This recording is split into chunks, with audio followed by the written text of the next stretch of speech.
Ну чё, конечно, здесь. передаю привет всем со своей дачи. Байфёк. Работы хватает.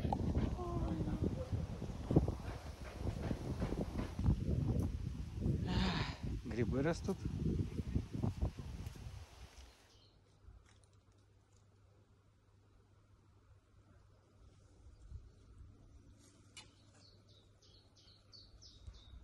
Всем привет, меня зовут Ваня. А я Настя, и вы на канале A Frame Story. Этот канал мы решили сделать, потому что в прошлом году купили дачу 6 соток с небольшим домиком, который, в целом в стилистике A-Frame, но имеет небольшую веранду.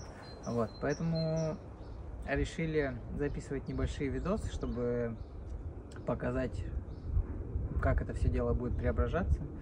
Не знаю, насколько это все будет оперативно, но мы будем, в принципе, стараться делиться этим. Анастасия будет записывать весь процесс и монтировать и рассказывать. Вот. Ну, а я буду работать и периодически что-то говорить. Это видео, я думаю, мы начнем с небольшой экскурсии, чтобы было понятно, что мы приобрели, какие нас подводные камни будут встречать, какие мы будем встречать подводные камни, а их, я думаю, будет много.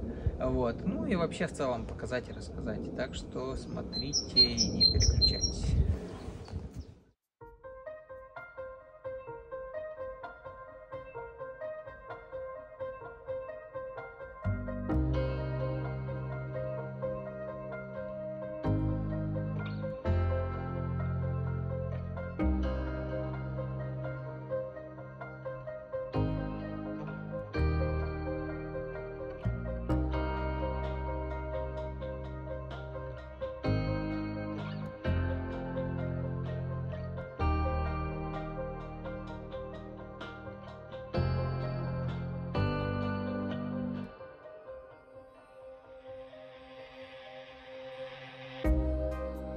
Сейчас мы находимся на линии, где расположен наш дом, и пройдемте покажем, что вообще есть у нас на участке. В первую очередь хочется отметить огромное количество высоких, красивых деревьев. Вот, здесь такая замечательная необлагороженная площадка, которой мы будем заниматься в ближайшие дни, очищать участок, убирать всю эту грязь, всю листву, все шишки. Можете также обратить внимание, что тут за несколько дней нападало, да за сколько, за несколько, даже за одну ночь нападало уже очень много шишек. Вот здесь, собственно, наш A-Frame дом. Я бы, наверное, добавил, что это все-таки строилось еще в советские годы, я не знаю, годы 70-е. Поэтому сказать, что это прям такой A-Frame, нет, это дом-шалаш, который, возможно, в то время был немного... данная, концепция встречалась, была в разных журналах, поэтому, собственно, имеем вот такой вот домик. У него 2 этажа, но о самом, так скажем, убранстве и вообще планировке дома мы расскажем чуть позже. Участок был приобретен в прошлом году в августе, и особо большого, какого-то объема работы сделано не было. Этой весной уже начали немного приводить в порядок, очищать от всякой заросшей сорняков. Но если вот посмотреть на соседние заброшенные участки, в принципе, понятно, что это дело из себя представляет. Сам по себе участок, не сказать, что прям чем-то такой примечательный. Нам очень сильно понравился дом. В принципе, это торфяник, болотистая местность со всеми вытекающими проблемами. Вот. Но, в принципе, нам все нравится, трудностей мы не боимся, я думаю, со всем справимся. Здесь у нас, вот вы можете увидеть, там лежит всякий мусор. Это мусор от теплицы, которая здесь стояла. Мы ее уже демонтировали. Она была вся разломана из-за того, что росли деревья, и, соответственно, они повалили данную конструкцию, поэтому мы решили от нее избавляться. Спилили некоторые деревья, это мы тоже покажем, как мы это все делали. Вот, здесь тоже остались березки, вот, которые мы, соответственно, будем пересаживать, и еще, некоторые деревья, которые мы тоже будем спиливать. Было здесь все заросшее, было, можно сказать, болото. Мы сюда сажали можжевельник, он у нас не прижился, его затопило. Сейчас вот можно обратить внимание, что здесь достаточно сухо, потому что вот в этой канавке было очень-очень много воды. Это по версии Анастасии очень сухо, по моей версии, конечно же, нет. На самом деле, вчера мы здесь, когда выкорчевывали, занималась Настя уборкой данной поверхности, а я расчищал канаву. Здесь как бы везде есть, соответственно, канавки для того, чтобы вода уходила. Вот, поэтому так или иначе очищал ее от листвы, чтобы немного ушла вода. В принципе, реально определенный эффект это дало, но надо будет еще до конца все это дело расчищать, потому что если в прошлом году я вот здесь траву косил, убирал все, то уже заросло, еще пока нет времени все убрать. Сейчас я вам хочу показать свою самую любимую сторону дома. Я как раз таки нахожусь здесь. Вы можете заметить, что здесь очень солнечно, все как-то сказочно. И давайте я вам сейчас покажу, что именно я имею в виду. Вот то, о чем я вам говорила, все это сочетание форм, цветов выглядит, ну, по моему мнению, очень круто. Мне нравится цвет дома, нравится то, что здесь по периметру растут елочки. К сожалению, пока что мешают палеты, но мы их в скором времени уберем. Сторона солнечная. Еще стоит сказать, что здесь всегда как-то чисто, потому что даже когда мы купили земельный участок, здесь максимум была листва, не было никаких кустарников. Насколько я помню, мы здесь вообще ничего не убирали, кроме листвы. По всему периметру дома есть камни. Вот среди них растут елки, какая-то травка. Ну, в общем, максимально круто. Мне это очень нравится. Еще эти занавески. Любовь.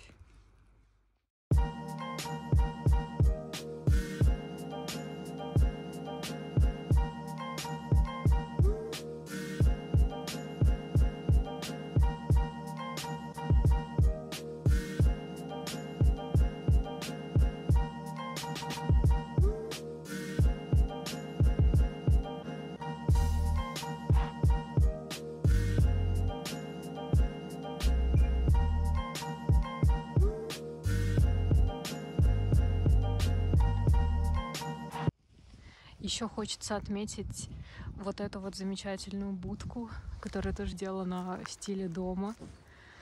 Она прикольная, но у нас нет животных, и я думала ее разбирать и убирать с участка, чтобы она не мешала.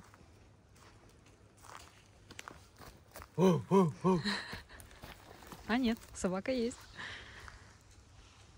Сижу на досках, на старом линолеуме, благодаря которому вот в этой вот пристройке полностью сгнил пол. Потом более подробно расскажем, покажем, какие у нее есть проблемы. Ну, проблемы, как у любых старых построек, которые без какого-либо фундамента, расположена на камнях она, в булыжниках.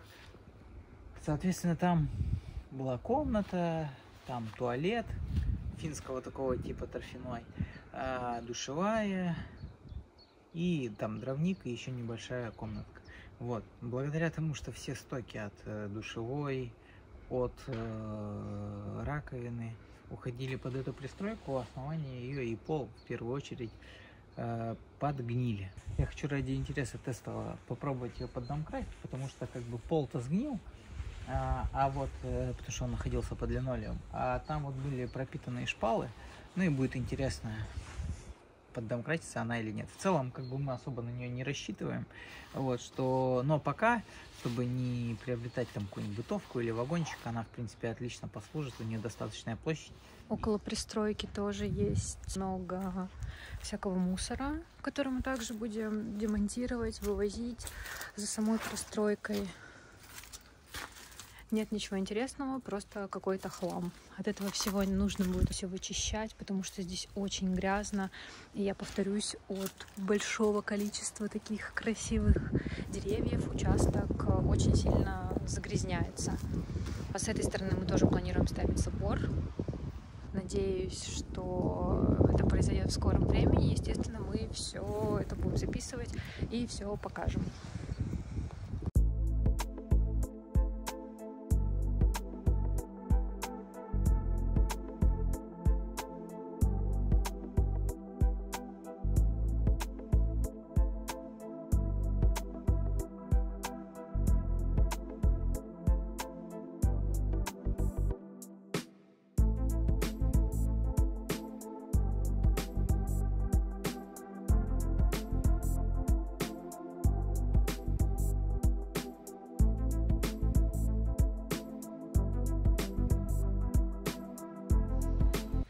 Так, ну еще у нас есть пруд. Что можно сказать про пруд? Ну, очевидно, он сделан был дедушкой неспроста.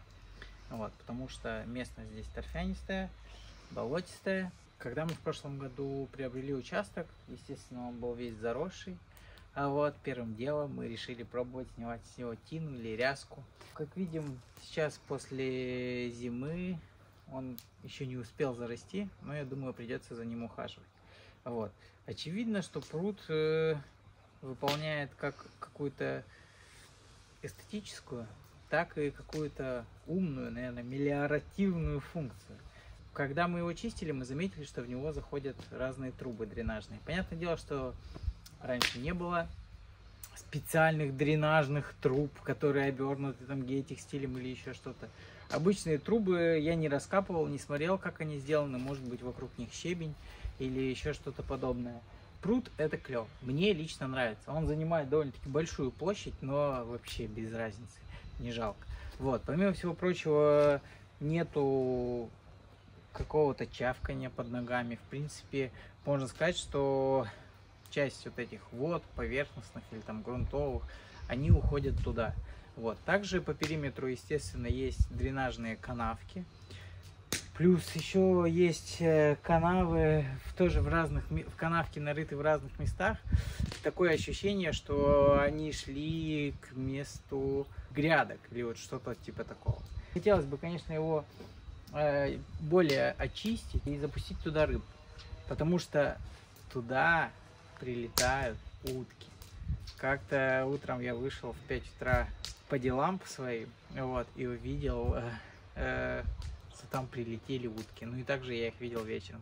Короче, это очень мило. Так что вот. Ну что, пятничный вечер мы начинаем на Фазенде. И как вы думаете, кто пришел ко мне в гости? На мой пруд? Это просто нечто, я вообще в шоке. Офигеть. Улетели.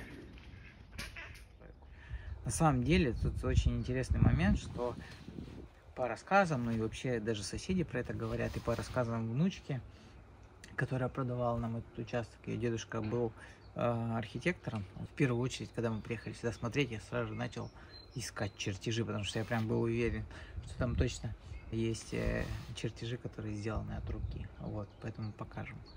Так что вот так вот. Вот так выглядит наш участок со стороны.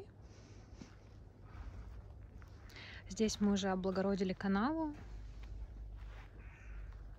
Она была полностью в кустарниках, в деревьях. Здесь вот вы можете увидеть дерево, которое мы пилили. Оно не давало нам выехать с участка зимой. Ту канаву мы еще не трогали. Она вся завалена листьями, там тоже трава. В общем, нужно будет этим заниматься.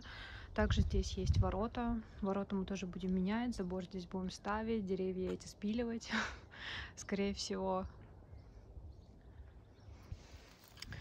Здесь тоже плохо открывается дверь. Она постоянно бьется. То есть у тебя очень мало места, чтобы пройти. И ты ничего не сможешь пронести такого крупногабаритного. И постоянно приходится открывать вот эти вот ворота.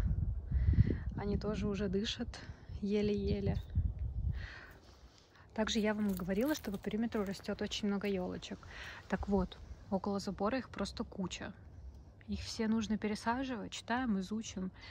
И дальше уже будем их по периметру нашего нового забора высаживать. В общем, я запуталась сама и запутала всех, но дверь открывается в обратную сторону, а не в ту, в которую открывала ее я. Упс.